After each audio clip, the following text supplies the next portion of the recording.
অষ্টমী, নবমী, দশমীর আবহাওয়ার পূর্বাভাস দিল হাওয়া অফিস। দেখে নিন কবে কোথায় কেমন বৃষ্টি। পুজোর মরশুমে রাজ্য জুড়েই বৃষ্টির পূর্বাভাস দিল আবহাওয়া দপ্তর। অষ্টমী থেকে দশমী পুজোর 3 দিন হালকা থেকে মাঝারি বৃষ্টি হবে দক্ষিণবঙ্গের একাধিক জেলায়, ভিজবে উত্তরবঙ্গও। আলিপুর আবহাওয়া দপ্তরের পূর্বাভাস অনুযায়ী অষ্টমী এবং নবমীর দিন দক্ষিণবঙ্গের প্রায় সব জেলাতেই মাঝারি বৃষ্টির সম্ভাবনা। রবিবার ভারী বৃষ্টি হতে পারে দক্ষিণ 24 পরগনা, বীরভূম, পূর্ব ও পশ্চিম মেদিনীপুরের বেশ কিছু এলাকায়। বিকেলে পশ্চিম মেদিনীপুর বৃষ্টি শুরু হয়ে গিয়েছে, বৃষ্টি হয়েছে মালদাহেও। তাছাড়া আবহাওয়া দপ্তর জানিয়েছে অষ্টমী এবং নবমীতে ভারী বৃষ্টির সম্ভাবনা রয়েছে 2 মেদিনীপুরে। দক্ষিণ 24 পরগনার কিছু এলাকায় অষ্টমীতে ভারী বৃষ্টি হতে পারে বলে জানিয়েছে আবহাওয়া অফিস।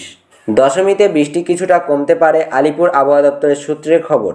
দশমীর দিন কোথাও ভারী বৃষ্টির সম্ভাবনা নেই, তবে হালকা থেকে মাঝারি বৃষ্টিতে ভিজতে পারে দক্ষিণবঙ্গের কয়েকটি জেলা। কলকাতায় পুজোর কটা দিন আকাশের মুখভার থাকবে বলে জানিয়েছে আবহাওয়াবিদরা। হাওয়া অফিসের সূত্রের খবর, অষ্টমী এবং নবমীতে কলকাতায় মাঝারি বৃষ্টিতে ভিজতে পারে। আকাশ মূলত মেঘলা থাকবে। দশমীতে বৃষ্টির পরিমাণ কিছুটা কমবে।